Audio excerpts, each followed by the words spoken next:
Hi, Todd Warren here in the Forecast Center with a look at our weather week ahead and over the course of the next couple of days, rest of this afternoon, as well as tomorrow. We are going to be looking at a possibility for a few pop-up thunderstorms with perhaps the most widespread rain possible tomorrow evening. I'll show you that with Futurecast here in a second.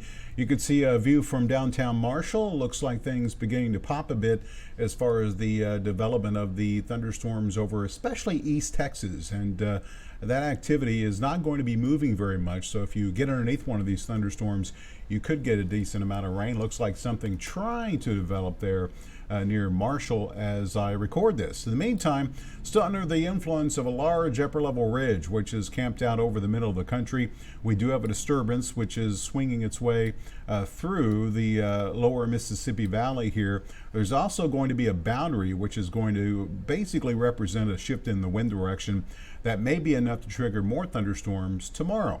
Let's give you a look at Robbins Toyota Futurecast, and you can see that during the afternoon, or what's left of the thunderstorms this evening, should wind down fairly quickly as we get past sunset this evening. It does look like most of the rain today will be over the southwest half of the Arklatex.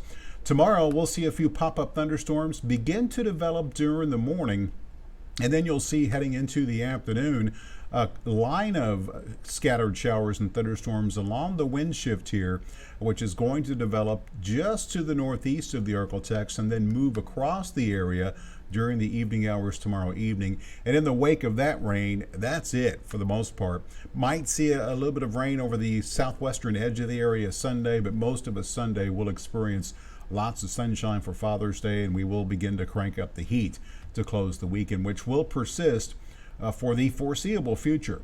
As far as rainfall potential, actually, before we talk about rainfall potential, some of the thunderstorms that do develop toward northeast could be on the strong side late tomorrow and tomorrow evening.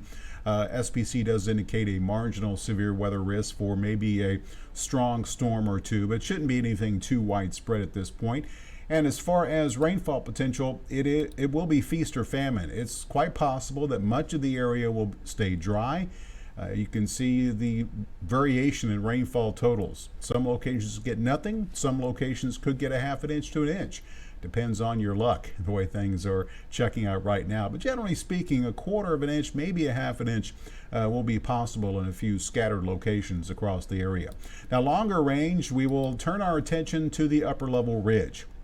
You can see this ridge, which is going to kind of settle into the middle of the country here for the next several days and actually intensify as we go into next week.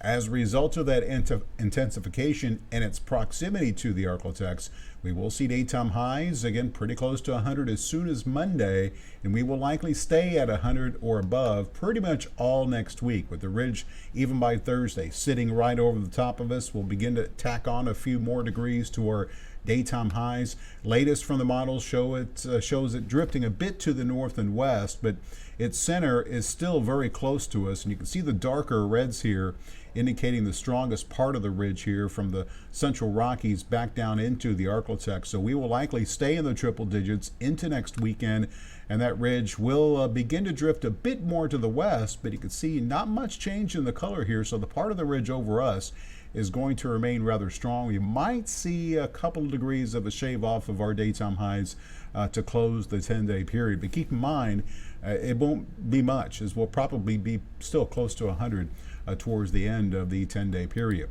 So your forecast for tonight looks like this. We will see again a partly cloudy sky. Any rain should wrap up fairly quickly across the region during the evening hours. Look for lows again tonight in the low to middle 70s, 76 in Shreveport, 74 degrees in Texarkana, 72 in Marshall. Tomorrow we'll see a few isolated afternoon thunderstorms with perhaps a scattered line moving through during the evening. Temperatures probably again will be in the middle 90s, close to where we've been today. 97 in Shreveport, 95 for the high temperature tomorrow in Texarkana, 97 degrees in Marshall. Heat index likely will be close to 105 in spots for tomorrow as well, so take it easy in the heat. And you can see for Father's Day, we will mainly be dry. Again, highs in the upper 90s, and then we start a significant string of triple-digit heat Monday, and we could actually get into that 101 to 103 degree range by the end of the week. Very small chance for some rain by next weekend. Daytime highs may edge back closer to 100 by the end of the 10-day period. Overnight lows through the next 10 days will likely be in the mid to upper 70s. So again, one of the longest streaks of triple-digit heat that we've seen in years is in the 10-day forecast. It all starts Monday and likely continues through next weekend and into the beginning of the following week.